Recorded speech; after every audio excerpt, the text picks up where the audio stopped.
The stagecoach rattled into Murphy's, California, on a blistering afternoon in August 1873, carrying a woman whose posture remained impeccable despite the dust and heat that would have wilted anyone else into a crumpled heap of exhaustion. Miranda Novak stepped down from the coach with practiced grace, her traveling dress somehow still crisp, and executed a perfect curtsy to the driver, who looked at her with bewildered amusement before handing down her modest trunk. "Madam, this ain't no fancy parlor," he said, scratching his weathered neck. "Force of habit, sir," Miranda replied in flawless English, though the faintest trace of something European colored her vowels. "Thank you for your capable handling of the journey." The driver tipped his hat and drove away, leaving Miranda standing in the middle of the dusty street with her belongings and a folded newspaper advertisement clutched in her gloved hand. She had traveled 3,000 miles to answer a simple notice: "Housekeeper wanted. Ranch outside Murphy's. Must be respectable and hardworking." The notice had been placed by someone named Asher Lawson, and while the other women at the boarding house in Philadelphia had clucked their tongues at the foolishness of traveling west for such uncertain prospects, Miranda had seen it as an opportunity for a fresh beginning.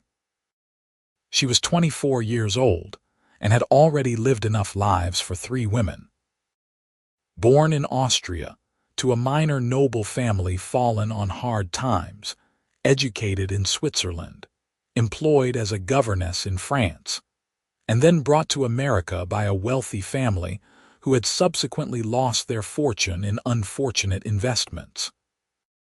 When they could no longer afford her services, Miranda had refused to wire her family for assistance. Pride, perhaps, or the knowledge that they had even less than she did. The town of Murphy's bustled with activity despite the heat. Gold mining had put it on the map, though the easy pickings were long gone. Now it served as a supply center for the remaining claims and the ranches that had sprung up in the surrounding hills. Miranda smoothed her skirts and made her way toward what appeared to be a general store, her boots clicking purposefully on the wooden boardwalk. Inside, a portly man with impressive whiskers looked up from his ledger. "Help you, miss?" "I am seeking directions to the Lawson Ranch," Miranda said, setting down her small carpetbag. "I have traveled from Philadelphia in response to an advertisement." The shopkeeper's eyebrows rose. "You're the housekeeper Asher hired." "Well, I'll be." "He said he found someone, but I figured you'd be some widow from Sacramento or such. You talk mighty fine for a housekeeper." Miranda executed another slight curtsy, purely from habit. "I assure you I am quite capable of the work." "Oh, I don't doubt it," the man said quickly. "It's just surprising is all. Asher's place is about 5 miles northeast. You can't miss it, got a big stone chimney visible from the road.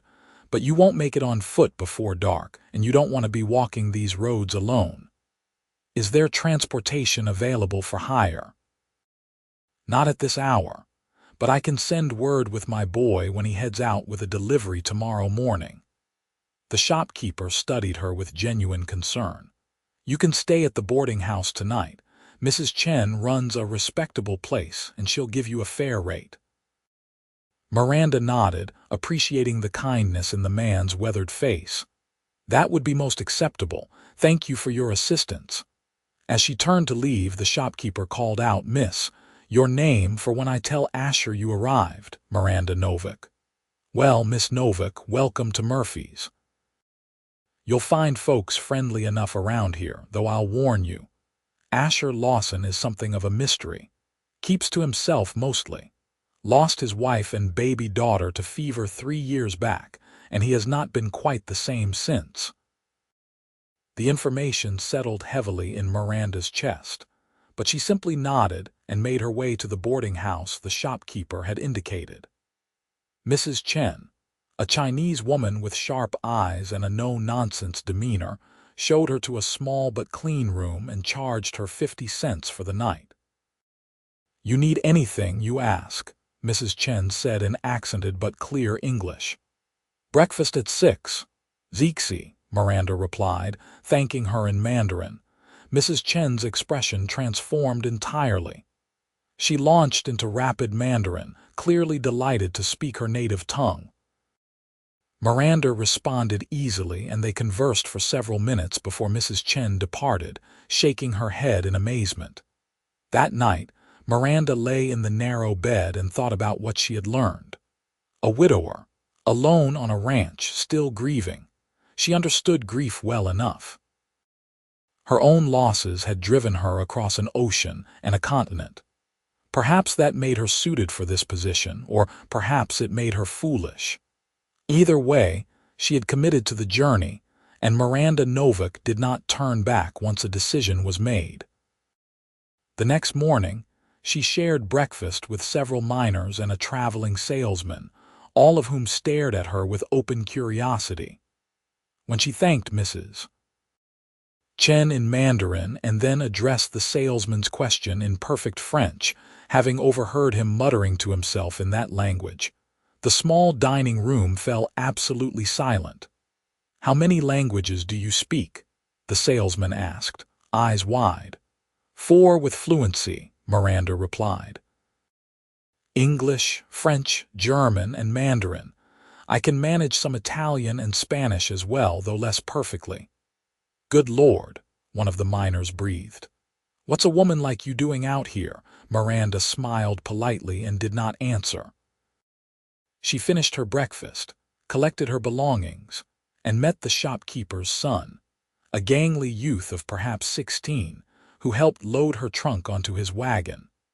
The ride to the Lawson ranch took about an hour, following a winding road through rolling hills dotted with oak trees and golden grass. The landscape possessed a harsh beauty that appealed to something in Miranda's soul. It was honest country, making no pretense of being anything other than what it was. The ranch house came into view exactly as described, distinguished by its tall stone chimney. The structure itself was larger than Miranda had expected, built of timber and stone with a wide porch wrapping around the front. A barn stood nearby, along with several other outbuildings, and a substantial corral where horses grazed in the morning sun. The wagon pulled up to the house, and the boy helped Miranda down. Before he could unload her trunk, the front door opened and a man stepped out onto the porch. Asher Lawson was tall and lean, perhaps 30 years old, with dark hair that touched his collar and eyes the color of storms. He wore work clothes, dusty and well-worn, and moved with the easy grace of someone comfortable in his own skin. But there was something guarded in his expression, a wariness that Miranda recognized immediately. "Miss Novak." His voice was deep and slightly rough, as though he did not use it often. "Yes, sir." Miranda curtsied without thinking, then caught herself. "I apologize. Old habits." Something flickered in Asher's eyes, perhaps amusement, perhaps surprise. "No need to apologize, though you'll find we're pretty informal out here." He came down the porch steps and nodded to the shopkeeper's son. "Thanks for bringing her out, Tommy." "No trouble, Mr. Lawson. Ma says to remind you that you still need to pick up those supplies. Tell your mother I will be in town on Saturday." Asher pulled out a coin and flipped it to the boy, who grinned and drove away. Silence settled between Miranda and her new employer. She stood straight-backed, hands folded, waiting. Asher studied her with an intensity that might have been uncomfortable if she had not been accustomed to scrutiny. "You are not what I expected," he said finally. "I am qualified for the position," Miranda replied evenly. "I can provide references if needed. It is a long way to send for references from Philadelphia." Asher picked up her trunk as though it weighed nothing. "Come inside. We will talk." The interior of the house surprised Miranda even more than the exterior. It was spacious and well built, with good furniture that showed signs of care despite the layer of dust that had accumulated everywhere. The main room featured a large stone fireplace, comfortable chairs, and bookshelves filled with volumes. Through an archway, she could see a dining room and beyond that, presumably, the kitchen. Asher set her trunk down near the door and gestured for her to sit. Miranda chose a straight-back chair and arranged her skirts, hands folded in her lap, back perfectly straight. "Would you like water? Coffee?" Asher asked. "Water would be welcome, thank you." He disappeared into the kitchen and returned with 2 glasses of water from what must have been a well or pump. Miranda sipped gratefully, realizing how thirsty she had been. "I will be honest with you, Miss Novak," Asher said, settling into a chair across from her. "I am not good at this. I have been managing alone for 3 years, and the house shows it. I need someone who can cook, clean, manage the household. In return, I offer room and board plus $30 a month, which I believe is more than fair." "It is generous," Miranda agreed. "May I ask what happened to your previous housekeeper?" "I never had one. After my wife died, I just kept going, but I am starting to expand the ranch, taking on more cattle, and I cannot do everything myself anymore." Miranda nodded slowly. "I understand. What are your expectations regarding hours and duties?" They talked for nearly an hour, establishing a clear understanding of what would be required. Miranda would have her own room, prepare 3 meals a day, maintain the house, and help with basic ranch accounts if needed. Her time after dinner would be her own, and she would have Sundays free except for basic meal preparation. "There is one more thing," Asher said, his expression growing more serious. "I live alone here. You are a young woman. People will talk." "People talk regardless," Miranda said calmly. "I am here to work, Mr. Lawson. My reputation stands on my character and my competence, not on small-minded gossip." For the first time, Asher almost smiled. "You are not a common woman, are you, Miss Novak?" "No, sir, I am not." "Good. Common would not last a week out here." He stood and offered his hand. "Welcome to the ranch, Miss Novak. I hope you will find it suits you." Miranda shook his hand firmly. His palm was calloused from hard work, warm and strong. "I am certain it will, Mr. Lawson." He showed her to her room, a modest space on the ground floor with a window overlooking the hills, a comfortable bed, a wardrobe, and a washstand. It was more than adequate, and the privacy of having her own space was a luxury Miranda had not always enjoyed. "Take today to settle in and familiarize yourself with the kitchen," Asher said from the doorway. "I will be working in the north pasture, but I will be back for dinner around 6. What would you prefer for the meal?" "Whatever you can manage with what is in the pantry. I am not particular." After he left, Miranda unpacked her few belongings and then explored the kitchen. It was well equipped, but indeed showed signs of a bachelor's care, which was to say, minimal organization and a lack of deep cleaning. She found basic supplies, some dried goods, salt pork, flour, coffee, and a root cellar with potatoes, onions, and carrots. Miranda tied on an apron she found hanging on a hook and set to work. First, she cleaned the kitchen from top to bottom, scrubbing surfaces that likely had not seen such attention in years. Then she took stock of what she had and planned a simple but hearty meal. By 6 o'clock, she had biscuits baking, beans simmering with salt pork, and fried potatoes ready. Asher returned exactly on time, looking dusty and tired. He stopped in the doorway of the kitchen, staring. "Something wrong, Mr. Lawson?" Miranda asked, setting the table.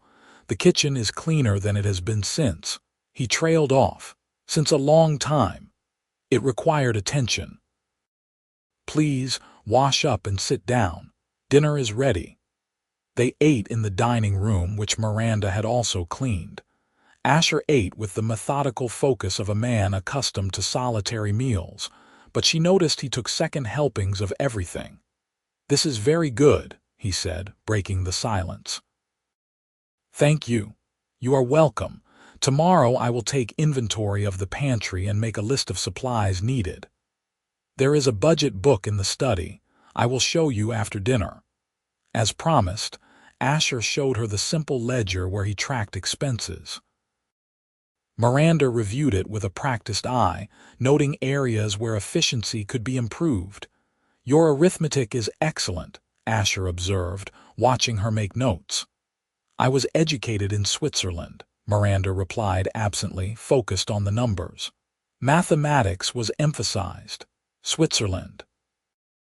Asher leaned against the doorframe. You are a long way from home. This is home now, Miranda said simply, looking up to meet his eyes. I do not look backward, Mr. Lawson. Something passed between them in that moment, a recognition of kindred spirits perhaps. Two people who had left their pasts behind and were trying to build something new from the ruins. Asher, he said quietly. You can call me Asher.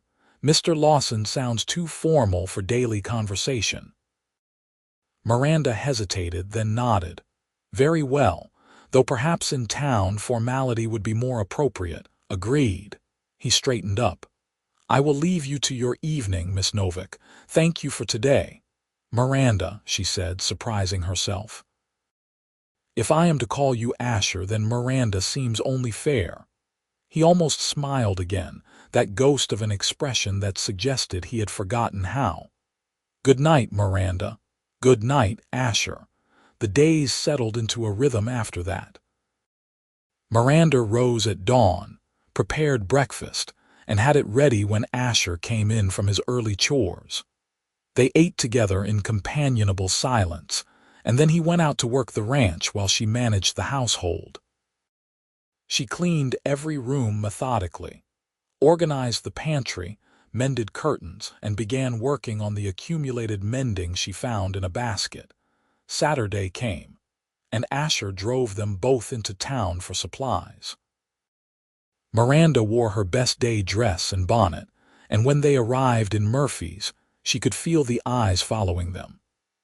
Asher seemed oblivious or perhaps simply unconcerned, but Miranda held her head high and ignored the whispers. At the general store, she presented her carefully prepared list to the shopkeeper, who whistled at its length and organization. You have got this all sorted by category, he marveled. And you even noted the quantities and estimated costs. Efficiency is simply good practice, Miranda said. While the shopkeeper filled the order, several townswomen approached, curiosity overcoming discretion. You must be Mr. Lawson's new housekeeper, one of them said, a plump woman with sharp eyes. I am Mrs. Henderson. We heard he finally hired someone. Miranda executed a small curtsy. Miranda Novak, pleased to make your acquaintance. The women exchanged glances at the curtsy, clearly finding it odd. Where are you from, dear? Another woman asked. You speak so properly. I was most recently in Philadelphia, Miranda replied, keeping her answer deliberately vague. But I have lived in several places. And you are managing well out at the ranch, Mrs. Henderson probed. It must be quite different from city life. I find it suits me well, thank you.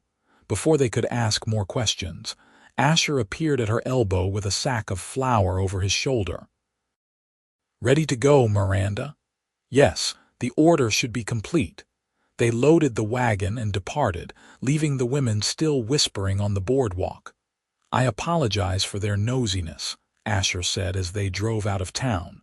Small towns thrive on gossip. I expected nothing less, Miranda assured him, though I suspect we will be the subject of much speculation. Does that bother you? Not particularly. I know the truth of the situation. Their opinions cannot change that. Asher glanced at her, his expression thoughtful. You are remarkably self-possessed. I learned early that the world is rarely kind to women without protection or position. Self-possession is often all we have. They rode in silence for a while before Asher spoke again. The shopkeeper mentioned you speak several languages. How many exactly? 4 fluently. English, French, German, and Mandarin Chinese, some Italian and Spanish as well.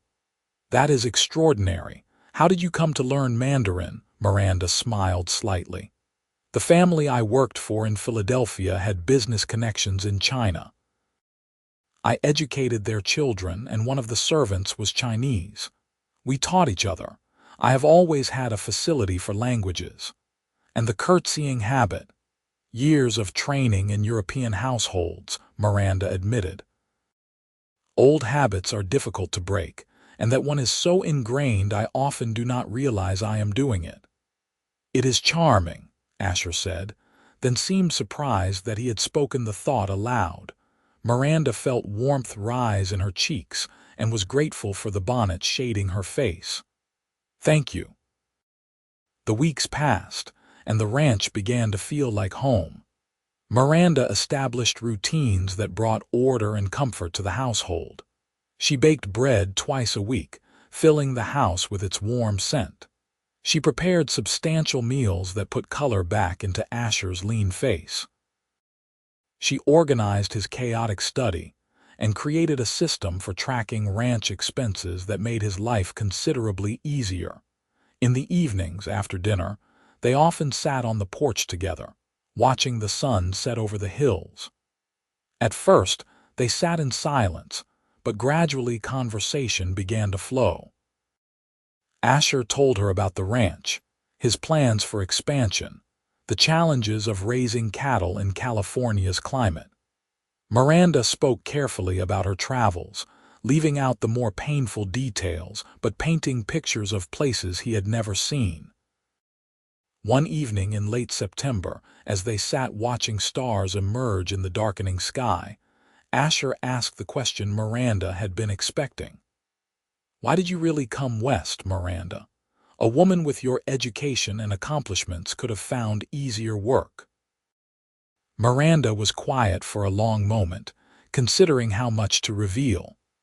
The family I worked for in Philadelphia lost their fortune. They were kind people, and their misfortune was not due to any fault of their own. When they could no longer afford my salary, I could have returned to Europe to my family, but that would have meant accepting a fate I had already once refused. What fate was that? An arranged marriage to a man 40 years my senior, chosen by my family to restore our fortunes. I was 18. I refused and was essentially disowned. I have made my own way since then. Asher turned to look at her, his face serious in the gathering darkness. That took courage or stubbornness. Sometimes I am not certain which, perhaps both. He was quiet for a moment. I admire that. Making your own path. What about you, Asher? What brought you to California? His jaw tightened slightly, and Miranda wondered if she had pushed too far. But then he spoke, his voice low and measured. I came from Missouri. Had a small farm there, married my childhood sweetheart when we were both 20. Her name was Sarah. We came west looking for better land, better opportunities. Found this place, built the ranch together. She got pregnant, we were so happy. Then she went into labor too early and there were complications. The baby, our daughter Emma, only lived 3 days. Sarah lasted a week after that. Fever took her. I am so very sorry, Asher. The nearest doctor was 2 days away. By the time I got him here, it was too late. His hands clenched on the arms of his chair. I buried them on the hill behind the house, under the oak tree. I almost left after that, but I had put so much into this place, and leaving felt like abandoning them. Miranda reached out and gently placed her hand over his clenched fist. You honor their memory by staying, by building something good here. Asher looked down at her hand on his, and Miranda realized the intimacy of the gesture. She began to pull away, but he turned his hand over and caught hers, holding it gently. Thank you, he said quietly, for understanding. They sat like that for a long time, hands clasped, watching the stars wheel overhead. When they finally went inside, something had shifted between them, a deepening of connection that both thrilled and frightened Miranda. October brought cooler weather and more work. Asher hired 2 ranch hands for the season, brothers named Jack and Tom Morrison. Miranda prepared meals for them as well, serving the hands in the kitchen while she and Asher continued to eat in the dining room. The brothers were polite and hardworking, and having them around provided a buffer against gossip. One afternoon, while Miranda was hanging laundry, a rider approached the ranch at full gallop. She recognized the shopkeeper's son, Tommy, and her heart quickened with concern. "Miss Novak." Tommy called out, pulling his horse to a stop. "Is Mr. Lawson here, in the barn? What is wrong? Trouble in town? Some drifters are causing problems at the saloon. Sheriff asked for help." Asher emerged from the barn, already alerted by the commotion. "What happened?" Tommy quickly explained. 3 men had ridden into town, gotten drunk, and were now threatening to shoot up the saloon if they were not served more whiskey despite having no money to pay. "Get Jack and Tom," Asher told Miranda, already moving toward the house. "Tell them to get their rifles." Miranda hurried to comply, finding the brothers working on a fence near the north pasture. Within minutes, Asher and the Morrison brothers were mounted and riding hard toward town. Miranda stood watching them go, her heart in her throat. She tried to continue her work, but concentration proved impossible. She paced the porch, started dinner preparations 3 times and abandoned them, and finally saddled one of the gentler horses and rode toward town herself, knowing it was foolish but unable to simply wait. As she approached Murphy's, she could hear shouting. Miranda tied her horse at the edge of town and hurried toward the crowd gathered outside the saloon. She pushed through, ignoring protests, until she could see what was happening. Asher stood in the street facing the saloon door, his rifle held ready but pointed down. The sheriff, an older man with gray whiskers, stood beside him. The Morrison brothers were positioned on opposite sides of the street, creating a crossfire position if needed. "This is your last warning," Asher called out. "Come out peacefully and nobody gets hurt. Keep causing trouble and we will come in and get you." "Go to hell," a voice shouted from inside. A bottle came flying out the door and shattered in the street. Miranda's breath caught as she saw one of the drifters appear in the doorway, gun drawn. Time seemed to slow. The man aimed at Asher, and without thinking, Miranda screamed his name. The distraction was just enough. The drifter's attention snapped toward Miranda, and in that instant, Asher moved. He brought his rifle up and fired a single shot that struck the gun from the man's hand. The drifter yelped and fell backward into the saloon. After that, the fight went out of the troublemakers quickly.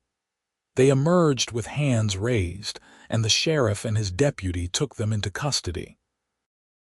Miranda stood frozen, heart hammering as Asher walked toward her. "What are you doing here?" he demanded, and she could see fear beneath the anger in his eyes. "You could have been shot." "I could not just wait," Miranda said, her voice shaking. "I had to know you were safe." Asher opened his mouth to respond, then seemed to realize they had an audience of the entire town. "We will discuss this later. Come on." He helped her onto her horse, mounted his own, and they rode back to the ranch in charged silence.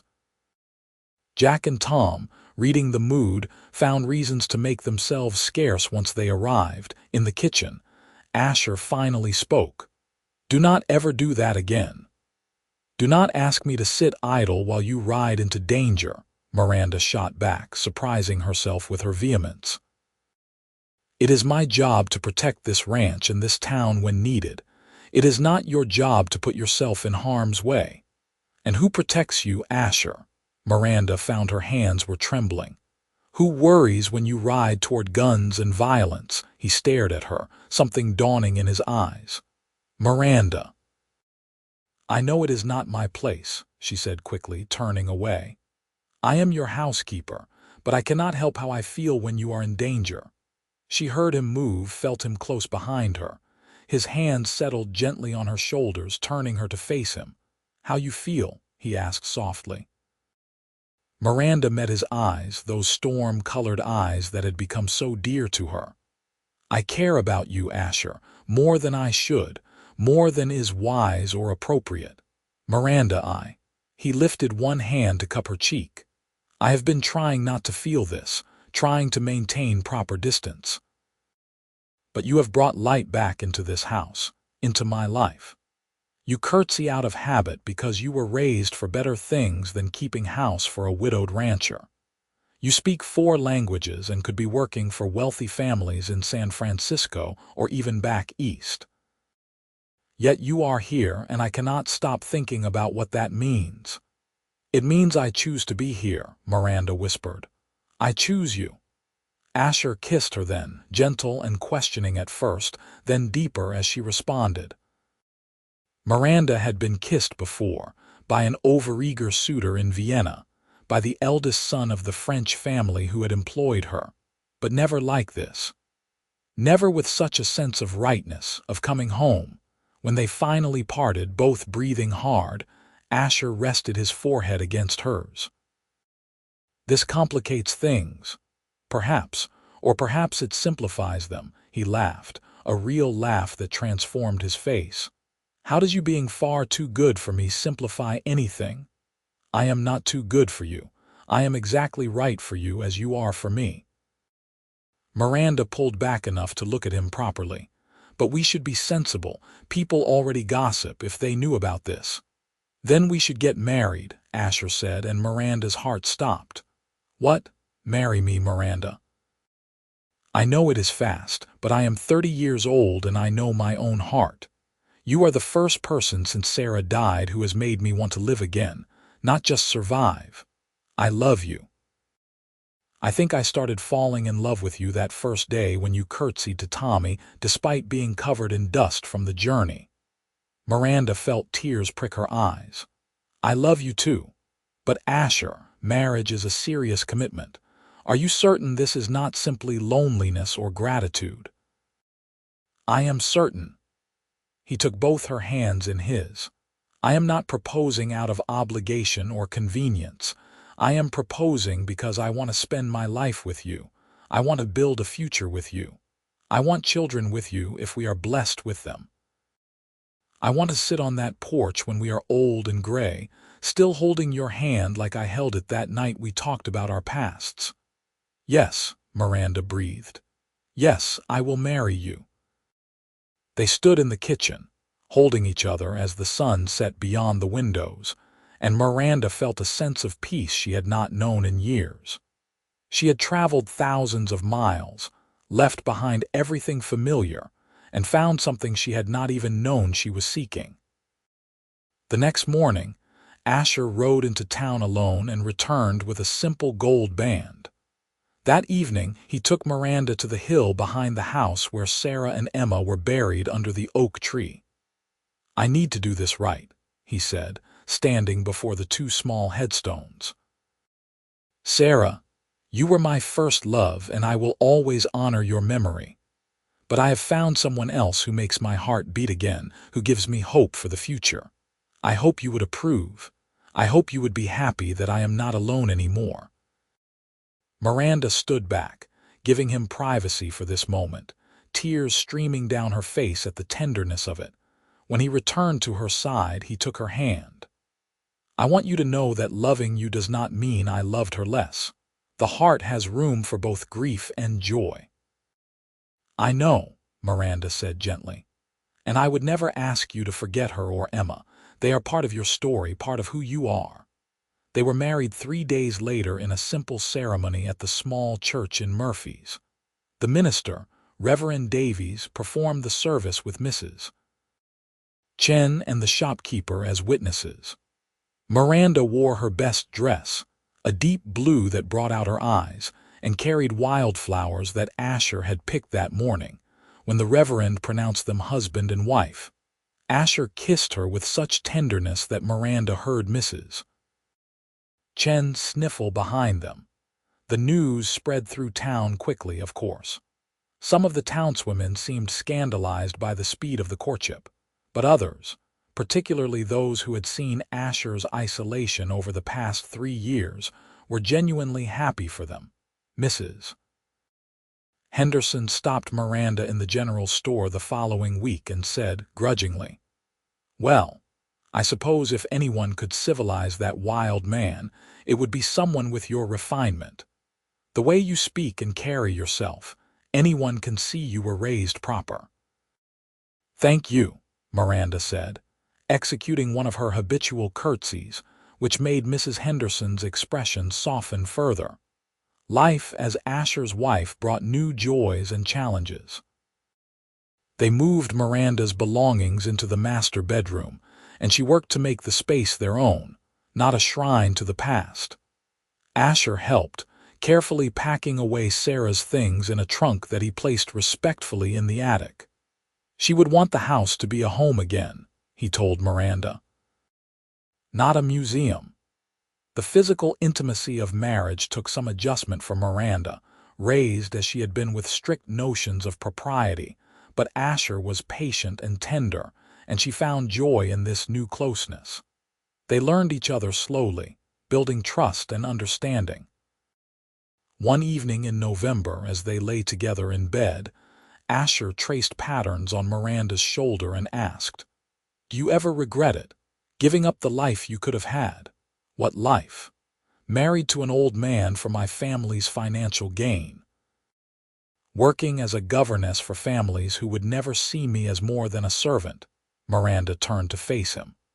"I chose freedom, Asher, and freedom led me here to you to a life that is truly mine. I regret nothing." Winter came to the ranch, bringing rain that turned the hills green and cold nights spent before the fire. Asher taught Miranda to shoot, insisting that she should be able to defend herself if needed. She proved a quick study, and her steady hands and sharp eyes made her a decent markswoman within a few weeks of practice. "Where did you learn to shoot?" she asked one afternoon as they practiced with tin cans set up on fence posts. "My father taught me when I was 7, Asher said. Said every man needed to know how to hunt for food and protect what was his." "Every woman should too," Miranda replied, sighting down the barrel and hitting her target square in the center. Asher grinned. "I am learning that you are full of surprises, Mrs. Lawson." The name still gave Miranda a thrill. Mrs. Lawson. After years of being Miss Novak, employee and outsider, she was now someone's wife, someone's partner, building a life that belonged to them both. Christmas approached, and Miranda threw herself into preparations. She baked stollen, a German Christmas bread her mother had taught her to make years ago. She found pine boughs to decorate the house and convinced Asher to cut down a small tree, which they decorated with strings of popcorn and paper ornaments she crafted. "We never did this before," Asher said, watching her fuss with the decorations. "Sarah and we were going to that last Christmas, but she was heavily pregnant and tired easily. We said there would be time later." Miranda went to him and wrapped her arms around his waist. "Then we do it now, in memory of them and in celebration of us. All of it together." On Christmas morning, they exchanged modest gifts. Asher gave Miranda a beautiful shawl he had purchased in secret during a trip to Sacramento, soft wool in a deep green. Miranda gave him a new hat she had carefully crafted from felt, and a book of poetry she had ordered from San Francisco. "Poetry?" Asher asked, looking surprised. "I have seen you looking at the poetry volumes in the study," Miranda said. "I thought you might enjoy something new." He kissed her softly. "You pay attention to things I did not even realize about myself." They spent the day quietly, just the two of them, and it was the best Christmas Miranda could remember. As winter turned to spring, they began to talk seriously about the future of the ranch. Asher wanted to expand the cattle operation, and Miranda suggested they also consider horses. She had discovered a talent for working with the animals, and several of their horses had foaled, producing promising colts. "We could develop a reputation for quality horses," she proposed one evening, spreading out her calculations in the study. The initial investment would be substantial, but the returns over time could be significant. Asher studied her figures, impressed as always by her head for numbers. "Where did you learn about horse breeding?" "One of the families I worked for in France had extensive stables. I spent time there when I could, learning from the stable master." "Of course you did." Asher shook his head in affectionate amazement. "Is there anything you cannot do?" "I cannot sing," Miranda admitted, "at all. I am truly terrible at it." "Well, that is comforting. I was beginning to think you were perfect." "Hardly perfect, just determined to make use of what skills I have." They moved forward with the horse breeding plan, purchasing 2 quality mares and a strong stallion. Miranda spent hours working with the horses, and Asher often paused in his work to watch her, marveling at how she could gentle even the most skittish animal with patience and soft words in multiple languages. "Do the horses understand German better than English?" he teased one day. "Perhaps. Or perhaps they simply respond to tone and consistency." She patted the mare's neck. "Animals know when someone cares for them, regardless of language." In April, Miranda began to suspect she might be pregnant. She said nothing at first, not wanting to raise hopes prematurely, but as the signs became more certain, she found herself both thrilled and terrified.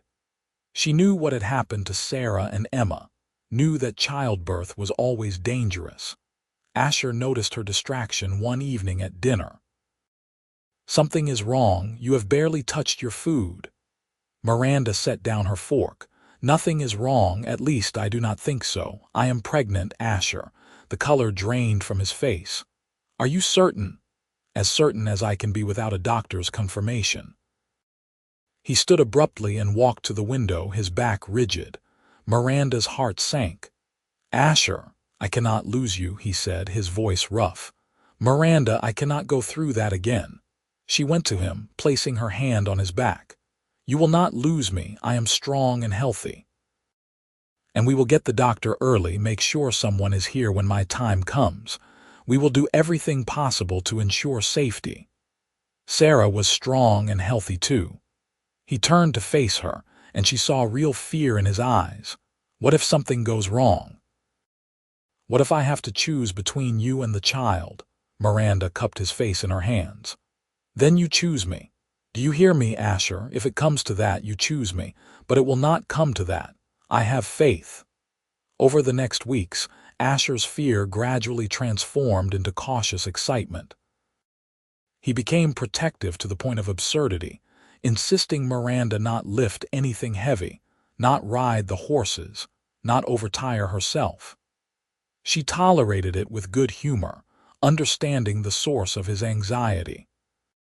In May, they made the journey to Sacramento to consult with a doctor there, someone with more experience than the country physician who served Murphy's. Dr. Brennan examined Miranda thoroughly and pronounced her in excellent health. "The baby appears to be developing well," he told them. "I would estimate birth in late October or early November. Mrs. Lawson, you are clearly strong and fit. I see no reason for excessive concern, though of course childbirth always carries risks." "What can we do to minimize those risks?" Asher asked, holding Miranda's hand tightly. Dr. Brennan gave them detailed instructions on nutrition, exercise, and warning signs to watch for. He also recommended they arrange for a midwife to be present well before the due date. "There is a woman in Murphy's, Mrs. Chen, who has assisted at many births," Miranda said. "She and I have become friends. Would she be suitable?" "If she is experienced and you trust her, yes," the doctor confirmed. "The important thing is to have help readily available." They returned to the ranch with both relief and a detailed plan. Miranda continued to manage the household and work with the horses, though she made concessions to her changing body. Mrs. Chen visited frequently, checking on Miranda's progress and offering advice based on her years of experience. "You are a strong woman, Mrs. Chen told her in Mandarin one afternoon as they sat on the porch shelling peas. "Strong in body, strong in spirit, you will do well." "I hope so," Miranda replied in the same language. "My husband is terrified something will happen to me." "Of course he is. He lost his first wife." "But you are not her, and this is not then. You have me, you have planning, you have knowledge. Very different." Summer passed in a haze of heat and gradual growth. Miranda's body changed, swelling with new life, and Asher became even more tender and protective. He talked to her belly, telling their unborn child about the ranch, about the horses, about how much he and Miranda would love them. One evening in late August, as they sat watching the sunset, Asher said, "I have been thinking about names." "Oh, what have you considered?" "If it is a boy, I would like to name him Aaron after my father, and if it is a girl—" He paused. "I want you to choose. You should pick her name." Miranda leaned against his shoulder. "If it is a girl, I would like to name her Margaret after my mother, but only if you approve." "Margaret Lawson. I like it." September brought cooler weather and a growing sense of anticipation. Mrs. Chen moved into the spare room in early October, ready to assist when the time came. The house filled with supplies and preparations, and Asher barely left Miranda's side. On a clear morning in late October, Miranda woke to the first contractions. She woke Asher gently, keeping her voice calm. "It is time." The fear that flashed across his face nearly broke her heart, but he controlled it quickly. "I will get Mrs. Chen." The labor was long and difficult, lasting through the day and into the night. Asher stayed with her despite Mrs. Chen's suggestion that he wait elsewhere, holding her hand, wiping her forehead, whispering encouragement in English and attempting it in the other languages she had taught him, making her laugh even through the pain. "You are doing so well," he told her as midnight approached. "You are the strongest person I know." "Tell me that again," Miranda gasped as another contraction hit. "You are strong and brave, and I love you more than anything in this world." Finally, as dawn broke on a new day, their baby entered the world with a lusty cry. Mrs. Chen worked quickly, cleaning and checking, then placed the infant in Miranda's arms. "You have a son," she announced. "Healthy, strong boy." Miranda looked down at the tiny face, seeing Asher's features already emerging, and felt overwhelming love surge through her. "Aaron," she whispered. "Our Aaron." Asher, tears streaming down his face, touched his son's tiny hand with one finger. "He is perfect. You are perfect. Thank you, Miranda. Thank you for this gift, for your courage, for surviving." "I told you I was strong," Miranda said, exhausted but triumphant. Mrs. Chen checked Miranda carefully, ensured she was healing properly, and finally pronounced everything satisfactory. Asher refused to leave his wife and son, sleeping in a chair beside the bed, waking at every small sound. The next days passed in a blur of feeding schedules, diaper changes, and overwhelming love. Aaron proved to be a healthy, vigorous baby with his father's dark hair and what might eventually be his mother's eyes. Asher was besotted, holding his son whenever possible, talking to him constantly. "You are going to teach him 4 languages, aren't you?" he asked Miranda one afternoon as she nursed the baby. "Of course. Children learn languages most easily when young." "He is 2 weeks old, Miranda. Never too early to start." She smiled up at her husband. "You could learn another language too. I would teach you." "I can barely manage English most days, but I will try, for you and for him." As Aaron grew, the ranch prospered. The horse breeding program proved successful, with buyers coming from as far as San Francisco to purchase their stock. The cattle operation expanded, and Asher hired more permanent hands, building a bunkhouse to accommodate them. Miranda managed the household and the business accounts with equal skill, while somehow also caring for an active baby who seemed determined to explore everything. Aaron began walking at 10 months, and from that moment, someone had to watch him constantly. "He has your determination," Asher said one evening after chasing Aaron away from the horse corral for the third time. "And your stubbornness," Miranda countered, finally corralling their son for bedtime. On Aaron's first birthday, they threw a small party, inviting the ranch hands and several families from town. Mrs. Chen made special dumplings, and Miranda baked a cake. Asher gave Aaron a small wooden horse he had carved himself, which immediately became the child's favorite toy. "You have built something beautiful here," Mrs. Chen told Miranda as they watched Asher play with Aaron on the grass. "Family, home, love, very good. I never imagined this life when I got on that stagecoach," Miranda admitted. "I was running from a past I did not want, with no real idea of what I was running toward, and I found everything I never knew I needed. The years passed, filled with joy and hard work." Aaron grew into a bright, energetic boy who spoke 3 languages by age 4, much to the amazement of everyone in Murphy's. The ranch continued to thrive, and Asher and Miranda's partnership deepened with every passing season. When Aaron was 5, Miranda became pregnant again. This time, Asher's fear was less, tempered by the knowledge that Miranda had successfully delivered once before. Their daughter, Margaret, was born in spring, a quick and relatively easy birth that left both parents relieved and grateful. "She has your eyes," Asher said, holding his newborn daughter with the practiced ease of an experienced father. "And I suspect she will have your intelligence and grace as well. Let us hope she also inherits your steadiness and courage," Miranda replied, watching her husband with their daughter and feeling her heart overflow.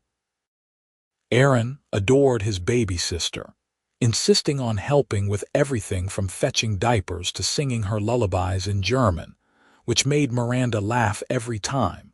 By the time Aaron was 10 and Margaret was 5, the Lawson Ranch was one of the most successful in the region.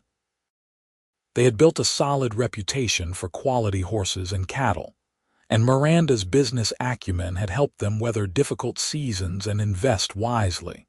One evening, as they sat on the porch watching their children play in the yard, Asher took Miranda's hand. "Do you remember that first day you arrived, how you curtsied to Tommy? I remember you thought I was strange. I thought you were extraordinary. I just didn't know then how extraordinary." He raised her hand to his lips. "You came here as my housekeeper, a woman who spoke 4 languages and had been raised for a life of privilege but chose freedom instead. You were no common woman then, and you are no common woman now. You are my partner, my love, the mother of my children, the heart of this ranch and this family." Miranda leaned her head on his shoulder, watching Aaron teach Margaret how to skip stones in the water trough. "I chose well when I chose you, Asher Lawson. We chose well when we chose each other." As the sun set over the California hills, painting the sky in shades of gold and rose, Miranda reflected on the journey that had brought her here. From Vienna to Switzerland, from France to Philadelphia, across the entire continent to a dusty ranch outside Murphy's, she had traveled seeking a life of her own choosing. She had found that and so much more. The woman who curtsied by habit had become a rancher's wife, a mother, a businesswoman. The housekeeper who spoke 4 languages now taught those languages to her children and used her skills to build something lasting. The woman who had once been offered to an old man in an arranged marriage had instead found true love with a grieving widower who had learned to live again. It had not been an easy path, but it had been the right one. Miranda Novak Lawson had built a life that was entirely her own, filled with love, purpose, and the deep satisfaction of knowing she had never compromised who she was. Inside the house, the clock chimed 7. Aaron and Margaret ran up onto the porch, demanding dinner and attention in equal measure. Asher scooped up Margaret while Aaron attached himself to Miranda's skirts, both children chattering about their day's adventures. Miranda stood, smoothing her dress out of habit, and smiled at her family. "Come then, let us eat. I made stew and there is fresh bread." They moved inside together, the house warm and welcoming, filled with the sounds of family and life. After dinner, Asher helped with the dishes while Miranda got the children ready for bed. She tucked them in, listening to their prayers in English and German, kissing their foreheads. Later in their own bed, Asher pulled Miranda close. "I love you," he murmured into her hair. "And I love you," she replied, settling into his embrace with the ease of years together. As she drifted toward sleep, Miranda thought about the advertisement she had answered all those years ago. Housekeeper wanted. Such simple words that had led to such an extraordinary life. She had been no common woman then, and the years had only proven that truth more thoroughly. She had crossed an ocean and a continent, learned languages and skills, survived loss and hardship. She had curtsied her way into Asher Lawson's life, and then loved her way into his heart. Together they had built something that would last, a legacy for their children and their children's children. The ranch would continue to grow and prosper. Aaron would eventually take over the horse breeding operation, showing the same gentle skill with animals that his mother possessed. Margaret would prove to have her mother's head for numbers and her father's steady determination, managing the business side of the operation with brilliant efficiency. But all of that was in the future. For now, in the present moment, Miranda lay in her husband's arms in the home they had made together, listening to the familiar sounds of the ranch settling for the night. The horses moved in the barn, the wind whispered through the oak trees, and in the next room her children slept peacefully. This was what she had traveled so far to find, though she had not known it when she began. Not just a home or a husband or a family, though she cherished all of those. She had found herself, the truest version of who she was meant to be. A woman of strength and grace, intelligence and courage, capable of building a life on her own terms. And if she still curtsied occasionally out of habit to the shopkeeper or the minister, or even sometimes to Asher when he made her laugh, well, that was just part of who she was. The girl raised in European parlors had become the woman who ran a California ranch, and both were Miranda.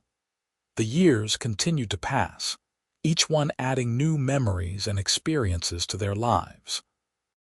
When Aaron turned 18, he brought home a young woman named Catherine whom he had met at a cattle auction in Sacramento.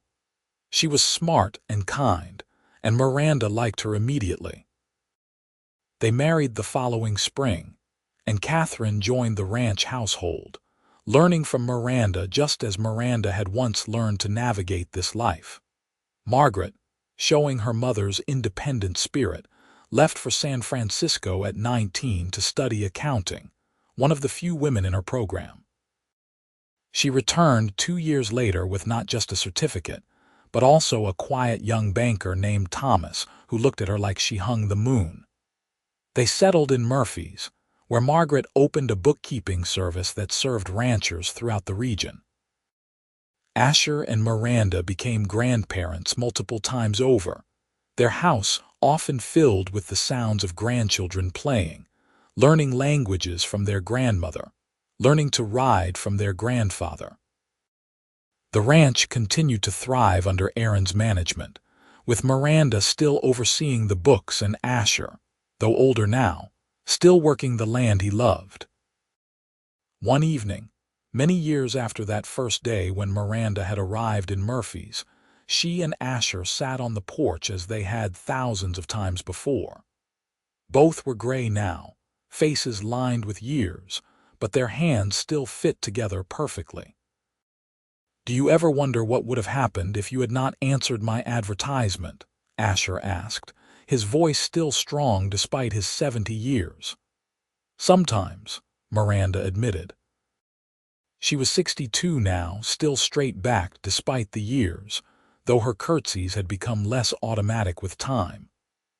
"I might have ended up back in Europe, married to some minor nobleman, living a life of quiet desperation, or perhaps I would have found another position, another path. But not this one. Not this one. Not you, not our children, not our grandchildren, not this ranch and this life we built together." She squeezed his hand. "I try not to think about it too much. The paths not taken are infinite. I prefer to focus on the path I did take. The path that led to me. The path that led to us." She turned to look at him, seeing past the gray hair and the lines to the man she had fallen in love with all those years ago. "I love you, Asher Lawson. I have loved you for more than 30 years, and I will love you until my last breath and beyond. And I love you, Miranda, my housekeeper who spoke 4 languages and curtsied by habit, my wife, my partner, my heart." They sat together as the sun set, painting the California hills in shades of gold and crimson. From inside the house, they could hear their grandchildren laughing, Aaron calling out to Catherine, the sounds of family and life continuing. This was their legacy, Miranda thought, not just the successful ranch or the financial security they had built. Their legacy was love, proved and tested and deepened over decades. It was children raised to be strong and kind and capable. It was a community they had served and contributed to. It was showing that 2 people from different worlds, brought together by chance or fate or a simple newspaper advertisement, could build something beautiful and lasting. As the stars began to emerge in the darkening sky, Miranda leaned against her husband's shoulder, feeling the steady beat of his heart.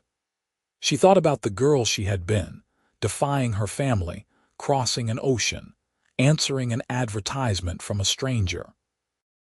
That girl had been brave, but she had not known what real courage was. Real courage was building a life day by day, facing fears and losses, choosing love again and again.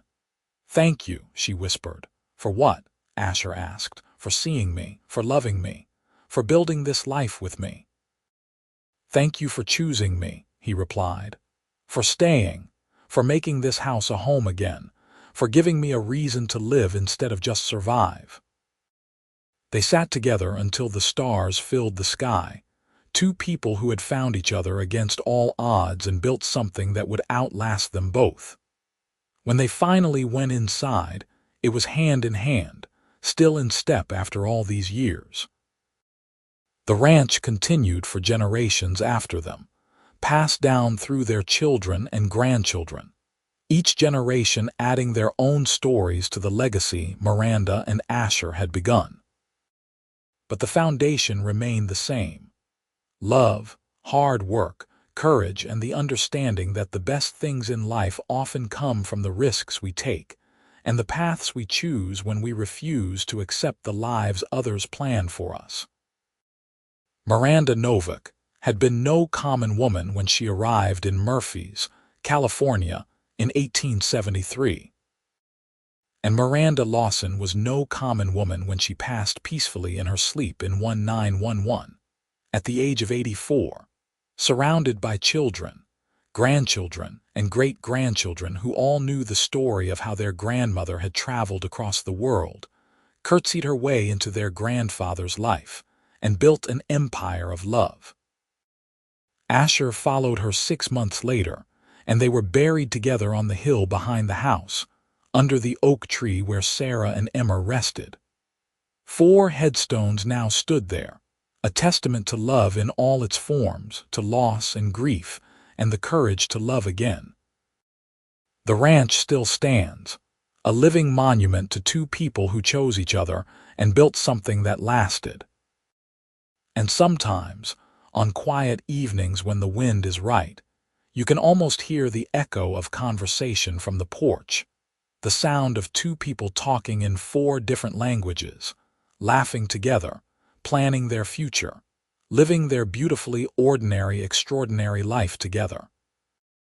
This is the story of how a cowboy's housekeeper who spoke 4 languages and curtsied by habit showed everyone that she was indeed no common woman.